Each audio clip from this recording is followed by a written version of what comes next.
Hey man, say man, it's your boy just on the way, and I'm back again with another video with y'all boys today, and we're gonna be reacting to NBA YoungBoy documentary, cause we gotta inform my beautiful mom more about NBA YoungBoy so she can understand the songs that we're gonna be have for her to listen to today. Y'all ready? Yeah. We're gonna get straight into it. Find out some information so you know what you're listening to. In this particular place, it was hard. It was hard for real. We ain't really had much now. So,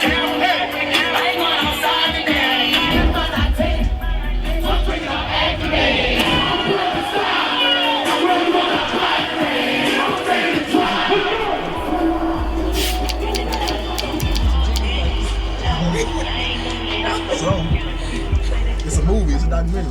Need the DoorDash. Control was born on October 20th. Right. Alright, so we're gonna start talking about it. I don't care, sing it. Control was born on October 20th, 1999 in Baton Rouge, Louisiana. He referred to Baton Rouge as a rare place with a different culture, atmosphere, and crooked police. He grew up without his father in the picture after he was sentenced to 50 plus years. His mother would move away because of this.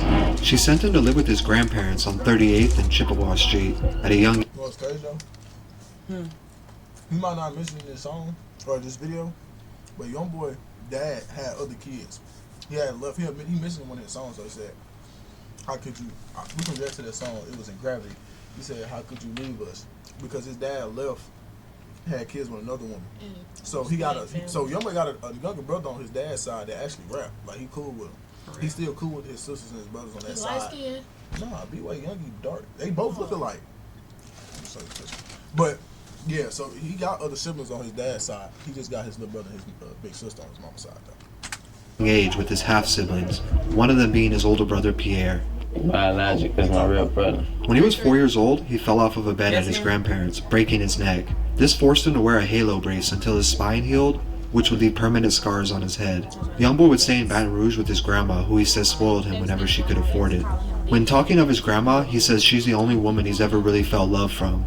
I always stay with my grandma, like my grandma took care of me. My grandma gave me anything I wanted. My grandma made me feel love. And when she died, I ain't never felt that feeling again. Only time I ever feel love is when I walk on stage. Growing up, he was closest to his older brother Pierre, who would have... This is brother on his dad's side. Yeah. We got dark skin. Yeah. They got songs together and all that. have a lot of responsibility being the oldest of 10 siblings and half-siblings. When Control was 7 years old, he came to Pierre on the porch with a notebook. 3. His name's Pierre. So she claimed him as the old. Half. Oh, okay. No, so Monique is his mama. Yeah, YoungBoy mentioned Monique in the song. They got the same daddy. He's got the same daddy. His daddy got around, so he got a lot of siblings. Oh, so that's his In brother total, too? it's 10 That's of his them. half brother. Oh, but on his daddy's side. In total, it's 10 of them. Yeah. And told him he wanted to be a rapper, being inspired by his biological mom, who used to be a rapper as well. She had Ken and I forgot what's his name. T-Lee. T-Lee. He started off writing in the composition notebook. We was on the porch. He came to me with this composition notebook, and he was like, you know, this is what he gonna do. He began writing his first raps over the coming years, but was still a child and didn't take it 100% serious yet. As he and his brother got older, there's no question that the street life would influence them, but it wasn't always that way. In fact, they would try at an early age to make legitimate money by cutting neighbors' lawns for $7 each. This obviously didn't last long, as it simply wasn't enough money to keep them out of trouble. It's either jail or death like Lily. They started stealing bikes and car batteries at a young age, eventually leading up to home break-ins. He would eventually drop out of school in the 9th grade and start taking rap more serious.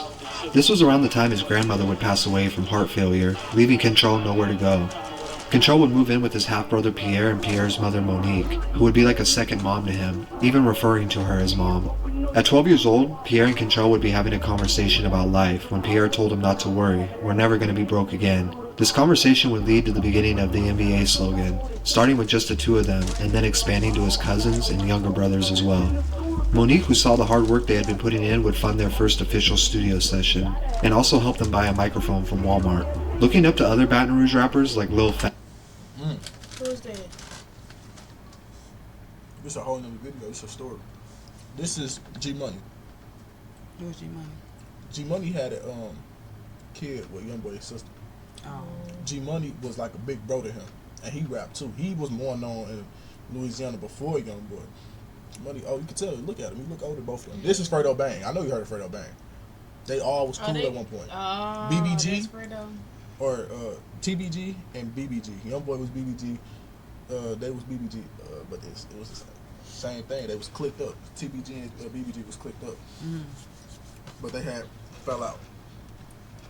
Dissed each other. And then they said YoungBoy peoples killed G Money. And that's why them two don't get along.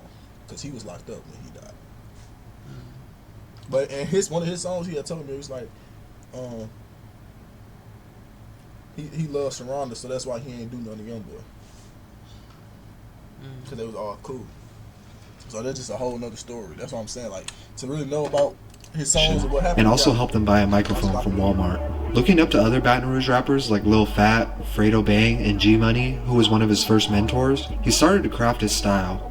Wasting no time, YoungBoy put his first official song out on YouTube titled For a Reason. And you could see his potential even this early on. YouTube the only platform that I could just run to and drop and let you just get whatever it is, like ASAP. Pierre, better known as NBA3, would take the role as manager in all things business.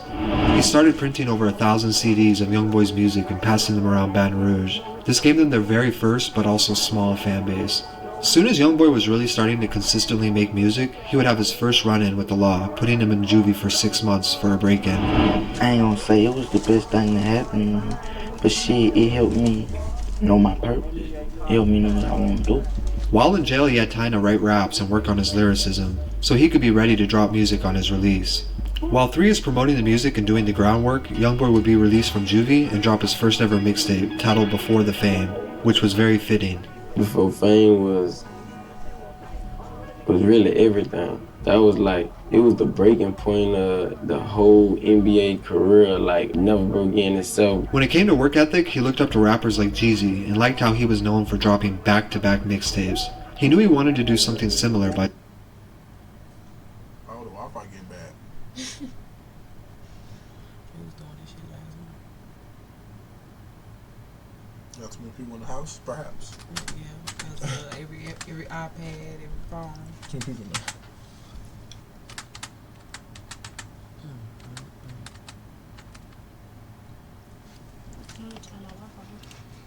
Yep, it disconnected. It disconnected.